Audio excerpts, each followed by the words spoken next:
Hello guys, good afternoon.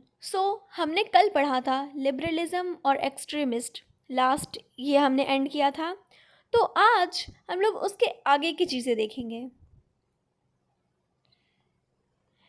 ये movement and किस तरह हुआ। पहले तो ब्रिटिश की रिप्रेसिव पॉलिसीज़ आई, प्रेस का उस पर कंट्रोल हो गया ब्रिटिशर्स का। वंदे मातरम जो इंडिया का नेशनल सॉन्ग है उसको बैन कर दिया गया। स्टूडेंट्स को जेल भेज दिया गया काफ़ी लंबे सालों के लिए। सूरत का डिवीज़न हुआ 1907 में। ये हम लोग आगे पढ़ेंगे क्या कि इस डिवीज़न के तहत हुआ क्या था। 1908 में तिलक को अरेस्ट कर दिया गया और उन्हें जेल में भेज दिया गया। बिपिन चंद्रपाल और अरविंद घोष एक्टिव पॉलिसी से रिटायर कर दिए। ब्रिटिश के रिप्रेसिव पॉलिसीज़ आई इंडियन एक्सट्रीमिस्ट और लिबरलिज्म को दबाने के लिए। चंदम बारम पिलाई जो कि मद्रास में थे और हरी सर्वोत्तम राव जो कि आंध्र प्रदेश में थे, उन दोनों को अरेस्ट कर लिया गया। बिजनेस क्लास और जो फार्मर्स थे वो इस मूवमेंट को सपोर्ट नहीं की। अब इस मूवमेंट का हम लोग इफ़ेक्ट्स देखेंगे, आखिर इफ़ेक्ट क्या क्या हुआ है इसका। नेशनलिज्म को एक न्यू आइडियोलॉजी, न्यू आइडियाज़ मिला। आइडिया किस चीज़ का? स्वराज, स्वदेशी, बॉयकॉट नेशनल एजुकेशन। स्वराज मतलब इंडिया पे इंडियंस का राज। स्वदेशी using Indian manufactured goods. Boycott movement British goods को यूज़ ना करना और नेशनल एजुकेशन को फ्लरिश करना। ये एक्सट्रीमिस्ट का कहना था कि एजुकेशन जो है इंडिया में वो इंडिया के रीजनल लैंग्वेजेस में ही एजुकेशन प्रोवाइड करना चाहिए and not in the British language. Soap और मैचस्टिक के इंडस्ट्रीज इस्टेब्लिश हुई बंगाल में, और बंगाल में पीसी रॉय के द्वारा केमिकल्स का इंडस्ट्री इस्टेब्लिश हुआ। नेशनल कॉलेज जो कलकत्ता में था इस्टेब्लिश किया गया और अरविंद घोष को उस कॉलेज का प्रिंसिपल बनाया गया। बंगाल इंस्टीट्यूट इस्टेब्लिश हुआ। कल्चरल नेशनलिज्म को एक बूस्ट मिला और इस टाइम रविंद्रनाथ टैगोर, मुकुंदा दास, द्विजेंद्रनाथ रॉय एक्सेट्रा लिटरेचर लिखे। दक्षिणी रंजन मजुमदार रोट ठाकुर मार Jully stories.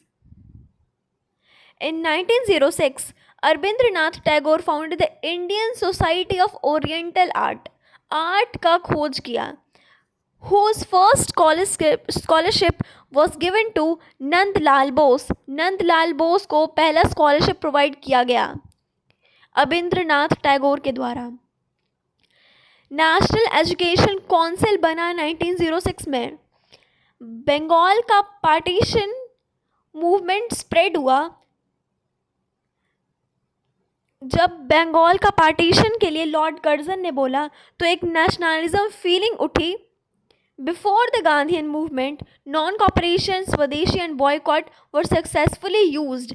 As a result partition, Bengal का पार्टीशन कैंसिल किया गया 1911 में। Now we will see what is the meaning of Surat division of Congress 1907। तो इसमें क्या हुआ? इस सेशन में कांग्रेस क्लियरली दो ग्रुप्स में डिवाइड हो गया। अब ये ग्रुप कौन कौन से थे? फर्स्ट ग्रुप था एक्सट्रीमिस्ट और सेकंड ग्रुप था मॉडरेट ग्रुप। इस टाइम पे एक्सट्रीमिस्ट चाहते थे बहुत सारे रेजोल्यूशन लाना, जैसे कि boycott, national education, national president, स्वदेशी, स्वराज, और लेकिन लिबरल्स इन चीज़ों के अगेंस्ट थे। लिबरल डरते थे कि कहीं उनके 20 सालों का हार्ड वर्क एक पल में ख़त्म ना हो जाए। तो और उस टाइम डिस्प्यूट चल रहा था कि इंडियन नेशनल कांग्रेस का नेक्स्ट प्रेसिडेंट कौन बनेगा। तो उस समय कांग्रेस के नेता बने मॉडरेट्स। चाहते थे कि गोपाल कृष्ण गोखले प्रेसिडेंट बने और वैसा ही हुआ, वही प्रेसिडेंट बने। और उस टाइम स्वदेशी ऑफ बॉयकॉट मूवमेंट को सपोर्ट किया गया। नेक्स्ट 1906 में कांग्रेस सेशन हुआ जो कि कैलकाटा में हुआ और उसके प्रेसिडेंट थे दादा भाई नारोजी। और इस कांग्रेस कॉन्फ्रेंस में स्वराज की पहली बार डिमांड हुई। 1907 में कांग्रेस स्प्लिट हो गया और इस स्प्लिट होने का मेन रीज़न था प्रेसिडेंट कौन बनेगा सो एक्सट्रीमिस्ट चाहते थे कि लाला लाजपत राय प्रेसिडेंट बने, वहीं मॉडरेट चाहते थे कि रस बिहारी घोष प्रेसिडेंट बने। अल्टीमेटली रस बिहारी घोष को प्रेसिडेंट बना दिया गया। The extremist protested against it. Extremist इस डिसीजन से बहुत ही नाखुश थे और इन्होंने प्रोटेस्ट किया इस चीज़ के अगेंस्ट। इन द 1907 सेशन बहुत ही इनअप्रोप्रिएट लैंग्वेज का यूज़ किया गया और कॉन्फ्रेंस हॉल के अंदर जूते और चप्पलों से वार किया गया, चेयर्स को फेंक दिया गया। इस तरह से ये एक बहुत ही इनअप्रोप्रिएट सेशन था। अब हम देखेंगे रिजल्ट्स और effects. The viceroy of India at that time was Lord Minto II. He wrote a letter to the Secretary of India कि कांग्रेस में जो सूरत सेशन में जो डिवीज़न हुआ वो अंग्रेज़ों के लिए एक बहुत बड़ा विक्ट्री है, ऐसा लॉर्ड मिंटो ने कहा। The Congress organisation disintegrated, national movement थम्स आ गया। The British got an opportunity to suppress the extremist. Revolutionary activities. Reasons for the rise of the first phase. First phase का राइज क्यों हुआ, हम लोग इसके कारण पढ़ेंगे। तो पहला कारण आता है फार्मर्स और वर्कर्स का बहुत ही ज़्यादा एक्सप्लॉइट किया गया। एक्सट्रीमिस्ट मूवमेंट का फेलियर हो गया। लिबरल मूवमेंट से बहुत ही ज़्यादा डिसअपॉइंटमेंट फेस करना पड़ा लोगों को। ब्रिटिश की ऑपरेसिव पॉलिसीज़ आई। इंडियन आर्म्स एक्ट के तहत लाठी चार्ज किया गया, बहुत सारे लोगों को हैंग किया गया।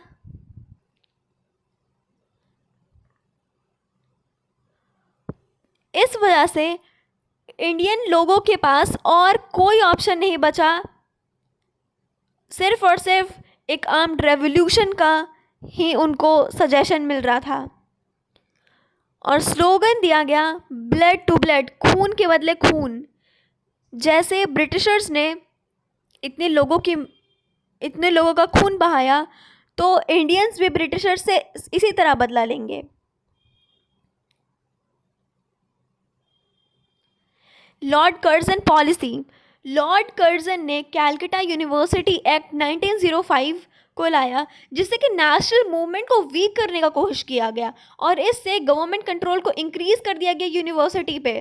बंगाल पार्टीशन जो कि कर्जन के द्वारा किया जा रहा था, इस वजह से एक्सट्रीमिस्ट को एक अपॉर्चुनिटी मिला फ्लरिश करने के लिए। Failure of the anti partition movement. जो लॉर्ड कर्जन पार्टीशन करना चाह रहे थे वो पार्टीशन नहीं हो पाया। Role of newspapers and magazines to create a feeling of revolution in the minds of Indian people through Anand Math, Bankim Chandra Chatterjee, Bhavani Mandir, Barindranath Ghosh, Yugantar Samiti newspaper. Reason for the rise of the second phase. Second phase का कारण क्या क्या था? पहला, disappointment arising from the failure of non cooperation movement. Non cooperation movement का failure देखने को मिला जिससे कि लोगों के मन में आक्रोश की भावना हुई। नॉन वायलेंट मूवमेंट पे सबका भरोसा उठने लगा। रशियन रेवोल्यूशन से सोशलिस्ट को एक आइडियोलॉजी मिली कि वो जो रूल होना चाहिए वो एक वर्किंग क्लास का होना चाहिए, ना कि किसी ऑलरेडी जो बड़े लोग हैं एलाइट क्लास है उनका नहीं होना चाहिए। Organised labor organization after the First World War.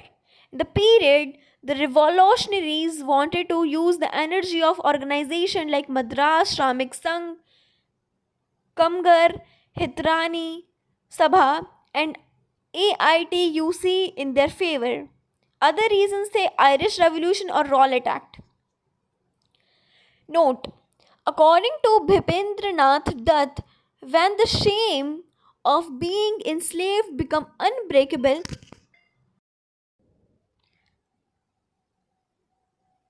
the shame of being enslaved become unbearable, then love for the motherland appears in the form of revolution.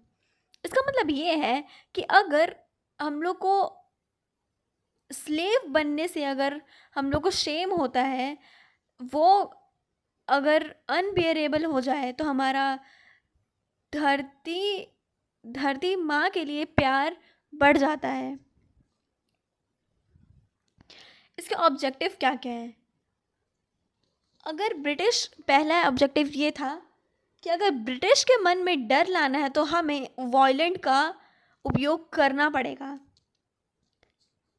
According to Manmathnath Gupta, history is the witness that oppressors have never left any country willingly. Countries have always been liberated from them by armed struggle. Oppressors कभी भी अपने मन से छोड़ के नहीं जाते हैं, उसको एक आर्म स्ट्रगल के द्वारा निकाला जाता है। The objective of the second phase of the revolution was to change the present system based on injustice to end the exploitation of every individual और एक वर्किंग क्लास का रूल इस्टेब्लिश करना। Objectives को फुलफिल करने के लिए revolutionaries ने 6 point programme लाया, जो कि था to instil the feeling of hatred towards the British rule. हमें एजुकेटेड क्लास को उनके अपने प्रोपेगेंडा के द्वारा बताना पड़ेगा कि ब्रिटिश गलत है। सेकंड, जितने भी शहीद लोग हैं उनकी बायोग्राफीज हमें लोगों को दिखानी पड़ेगी म्यूज़िक के द्वारा या फिर ड्रामा के द्वारा, तब उनका मदरलैंड के लिए प्यार बाहर उभर के आएगा। एनिमी को हराने के लिए प्रोसेशन और स्ट्राइक का यूज़ करना है। To recruit the youth through military education, exercise और रिलीजियस प्रोग्राम्स लाने चाहिए। 5, एक्वायरिंग आर्म्स, बॉम्ब बनाना है। Bringing arms from the foreign country, gun चुराने हैं। पैसे कलेक्ट करना है through donations and robbery also, चोरी भी करके। मतलब इनका सिर्फ मेन मोटिव ये था कि कैसे भी करके हमें इन ब्रिटिशर्स को इंडिया से भगाना है और अपना रूल इस्टेब्लिश करना है, स्वदेशी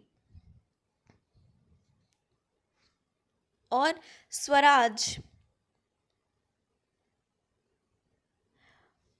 apart from this, establish secret committees, हमें सीक्रेट कमिटीज़ बनानी चाहिए जिससे कि हम लोग डिसीजन ले पाएँ और प्लानिंग कर पाएँ कि ऑपरेसिव ऑफिसर्स को कैसे किल करना है।